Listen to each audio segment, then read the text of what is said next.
So you will need this again. That's your mouse for moving it around. Yeah, Okay. that's Everybody fine. happy? Yeah. Thank you. How long is this going to be on for today? We're going to be here for ages, aren't we? I'm not on, am I?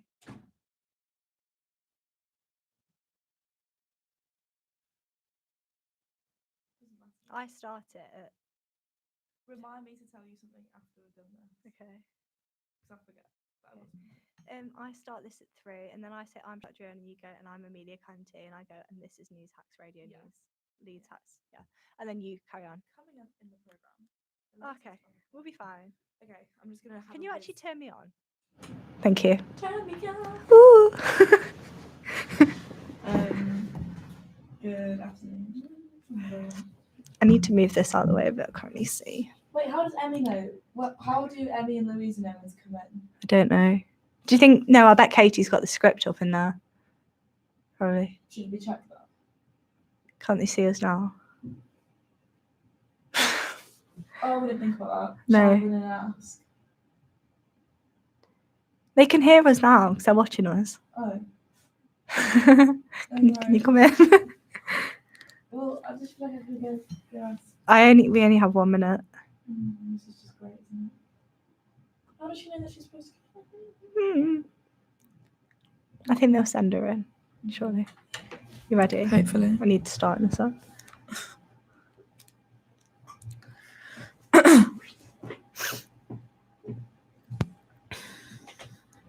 Do you like how it can?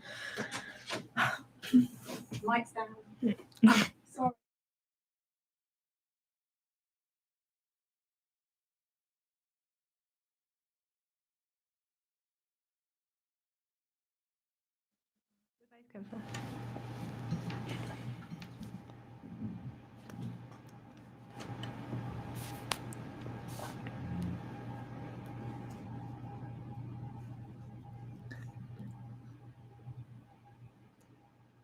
Good afternoon, it's 3 o'clock. I'm Charlotte Drion. And I'm Amelia Canty. And this is Leeds Hacks Radio News. Coming up in the programme, the latest on the coronavirus outbreak, what the Chancellor has to say about what's in the budget, and why residents of a local woodland are upset. Firstly, our top story this afternoon, Leeds City Council claim Leeds is as prepared as possible for the coronavirus in the city. 2 more people from Leeds have tested positive, bringing the city's total to 5. Councillors will discuss the city's preparations for the outbreak at a meeting next Wednesday.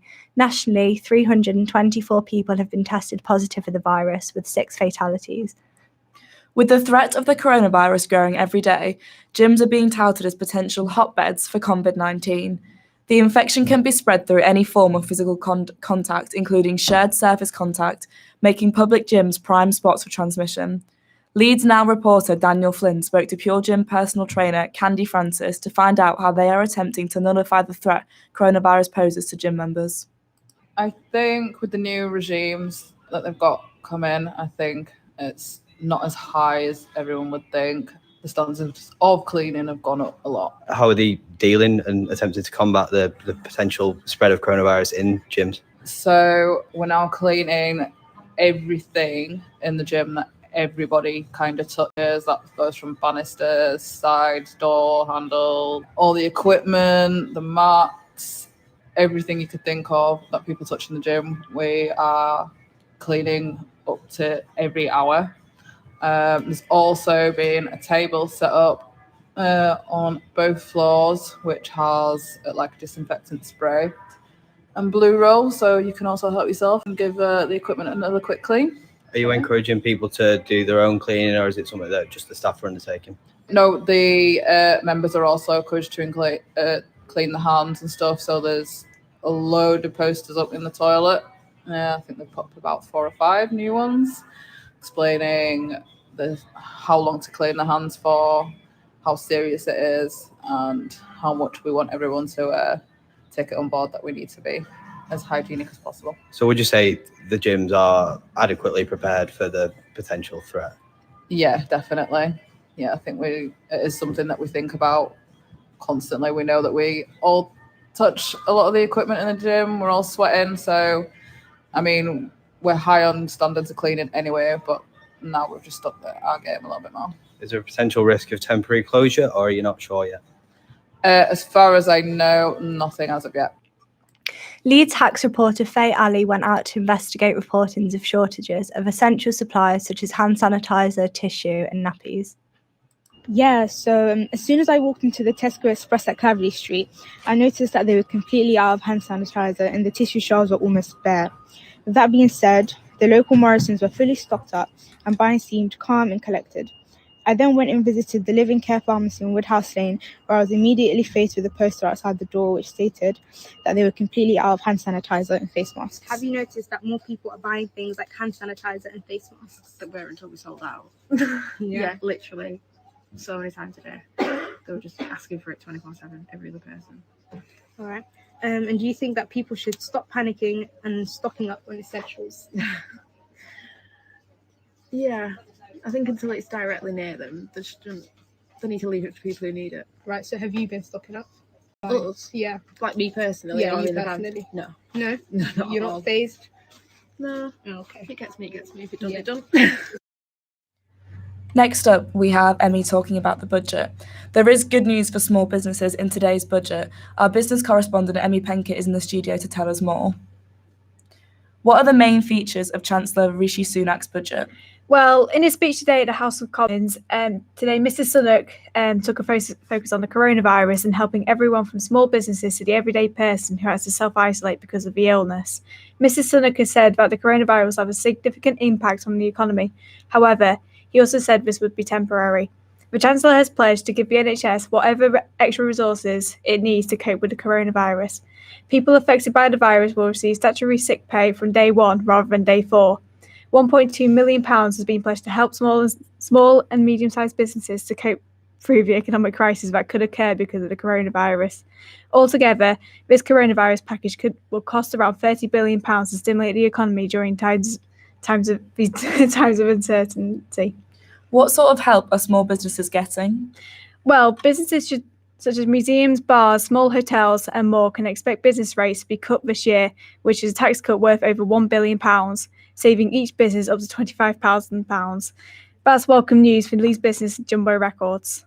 I guess the budgets have all been skewed towards bigger business or sort of online companies. So anything that would help, like independents, like closing down of all the tax loopholes for a start. It's a big ask, but that would be brilliant. Sort of fair business rates, you know. Are there any surprises in the budget? There are a couple of surprises in the Chancellor's budget today. Firstly, we have the infrastructure spending boost, which has been conferred to be about £2.5 billion, which will also help fill in potholes. There's going to be an extra £6 billion, which will be pledged towards the NHS, which will pay for 50,000 more nurses, 50 million more GP surgeries, and much more. Another surprise is the abolition of controversial tampon tax, where women have to pay 0.5% VAT for sanitary products. Amanda Beach at Leeds Beckett Students' Union told us her thoughts about the controversial tax.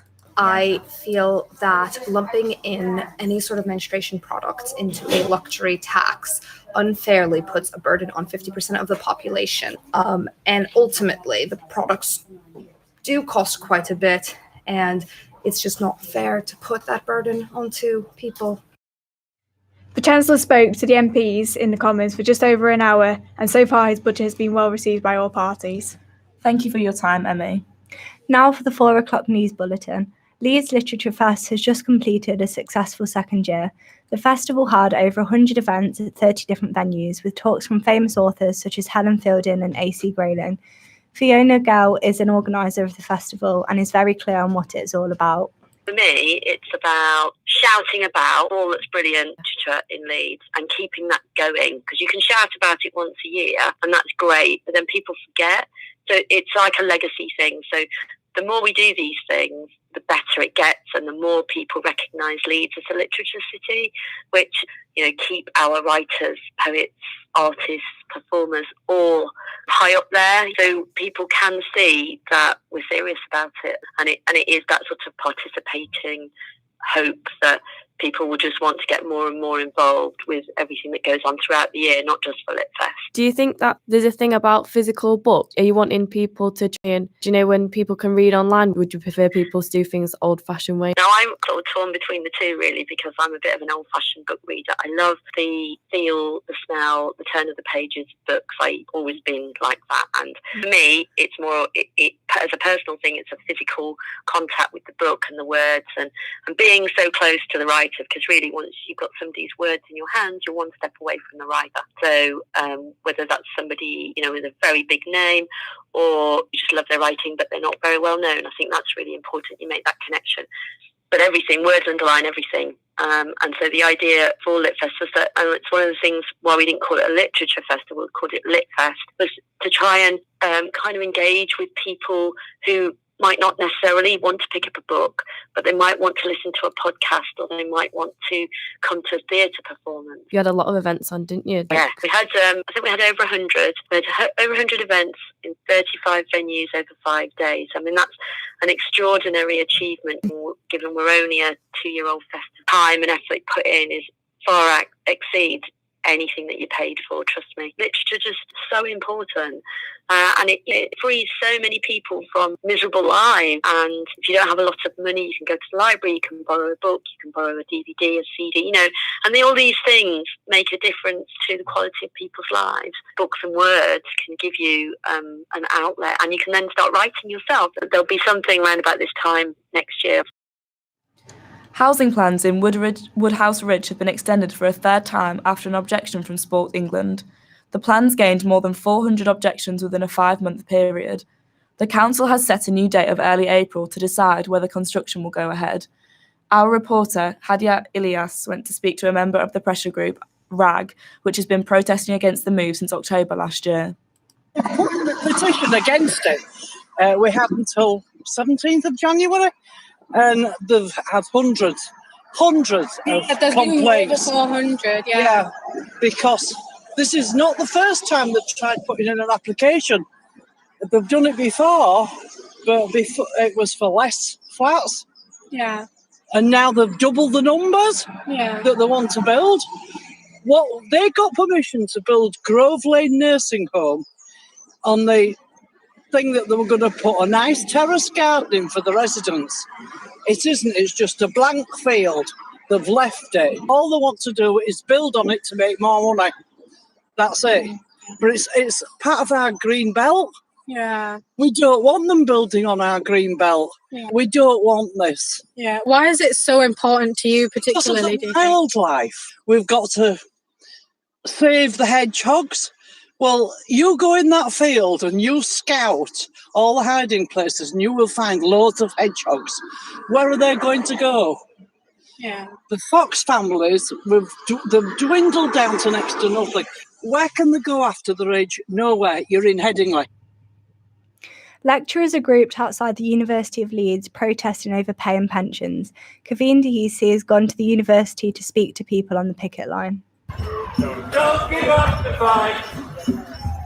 Get up, stand up. There are about 50 lecturers grouped at the picket line today outside the University of Leeds.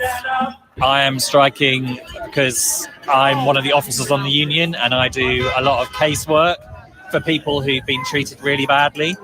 And I also negotiate with the university and I'm regularly horrified by things they say to us in meetings. The University and College Union announced industrial action at 74 universities over pay and pensions. What we aim to achieve, we want to have a proper framework nationally so that universities are tested against that framework. They're doing something about workload, about casualisation and about equal pay. Because also the equal pay situation is horrific. It's not equal at all. Not only were there lecturers, but a member of the Leeds Uni alumni explains why he is here today. For a lot of people, uni's where you grow up and find yourself and that kind of thing. And all those people on those steps today were a part of that for me. Yeah. So I wanted to show them support first of all.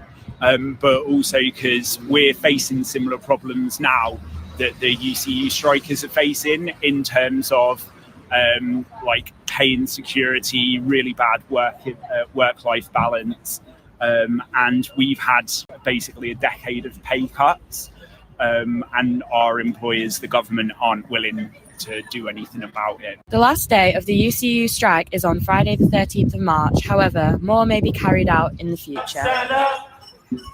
Don't give up the fight. Get up, stand up.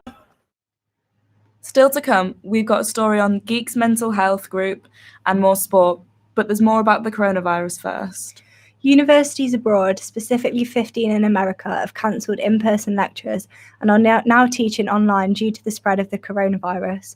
Over here, students at Leeds Beckett University are a lot more concerned about the lack of information and guidance for the rest of the semester. Sloan Citano reports. There have now been 5 coronavirus cases in Leeds, and the primary concern for students is whether or not local universities will transition to online classes or shut down altogether. Ikra Naveed, first-year law student at Leeds Beckett, continues to worry about the lack of discussion from lecturers. Have any of your lecturers discussed this as a possibility, or have any of your assignment deadlines been put back? No, nobody's been discussing the possible effects. Neither the deadlines are exactly the same. That's quite worrying because obviously it shows, well, it kind of portrays to me that nobody really cares about what's going on, which is quite worrying, to be honest.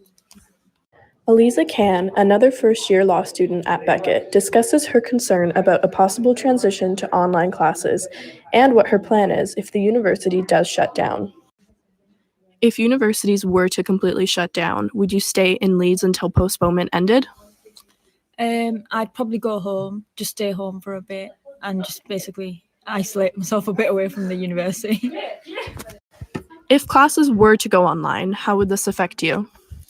Personally, I'd prefer to come in and be able to speak to my lecturer or something in case I've got any issues with anything that they're going over.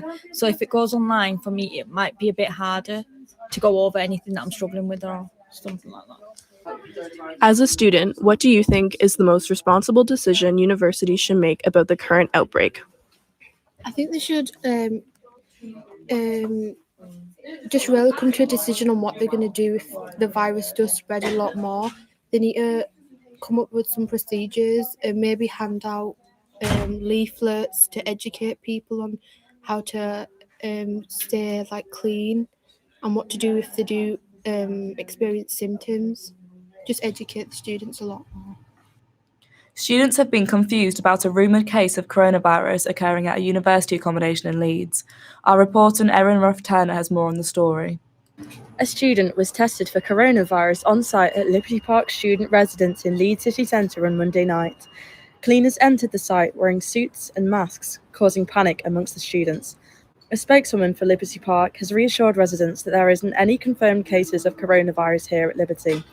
The student accommodation, which is used by Leeds Art and Leeds Beckett students, sent an email to residents saying that Liberty are also prepared in case of anyone testing positive. Liberty Park stated that there should be no concern for the health of the students. Whether you're worrying about the coronavirus or just mental health in general, you may think about visiting a counsellor. This could be daunting for some, but not for others. Our reporter Alyssa Brown has been into Leeds to discover if there are any other ways of coping with anxiety and stress. A group of guys in Leeds get together the second Sunday of every month to play board games and chat to people about their mental health. Drew Murray tells us what made him set up the organisation. This started as a discussion that I was having with someone working with arts and minds, helping people with mental health issues or people that have mental health issues themselves, was that there was nothing for geeky people and nerdy people. So it was kind of a niche thing. The intention is for people to be able to just grab a book, sit in a corner, just have a bit of a quiet or more chilled out space, somewhere where people understand their mental health concerns. It's not a counseling service. It's not somewhere for you to go to get better. It's just a sense of community. It's a place to go with things to do, and you should be able to have some sense of peace. Around 1 in 4 people in the UK experience struggles with mental health in their lifetime. Alice Binns explains that this could be something of real interest to her. I've never heard of Geeks for Mental Health, so up until now I would have never known about that sort of support network. I'm into reading books, so with it being a quiet space, I think maybe it would be something that could suit me, so I'll definitely look into it. The next meeting is on Sunday, the 12th of April. You can find them in the back room of Greek Retreat. Now for the latest from our court reporters. It's been a busy day in Leeds Crown Court. Our correspondent Louisa Trussell has been there to report on the cases of the day. What stories have you come across today, Louisa? First up, a bit of drama. The public was ejected from the courtroom due to a high-profile murder case. 5 Polish nationals have been charged on 2 counts of murder and conspiracy to rob over a period of 3 months, Leeds Crown Court hears. Alexander Pulak was murdered on the 9th of September 2019 in Southampton after an attack. However, Adam Lipnauskitz, Marcia Solars, Marcel Zemansky, and Karolina Kukołaka pleaded not guilty before the court on the 11th of March 2020. Judge Sweeney stated that the case would likely conclude around the 24th of April and takes priority over one of his high-profile terrorist cases. And what about the other case that happened today? A 24-year-old male was heard in court today over a count of dangerous driving. The defendant was reportedly driving whilst looking down at his mobile phone when he drove through a red light just before a crossing, driving 40 miles per hour in a 30 mile per hour zone. Now with the sport, here's Brett Poskett. The FA have confirmed that England's scheduled friendlies for the end of March will still go ahead, despite coronavirus fears. England will step up their preparations for the Euro 2020 tournament by playing Italy and Denmark at Wembley Stadium. The FA will keep fans updated with any further information. Manchester City versus Arsenal has become the first Premier League game to be postponed after the coronavirus outbreak. Arsenal raised concerns after the COVID-19 after it was announced that the Olympiacos owner Evangelos Marinakis has tested positive for the virus.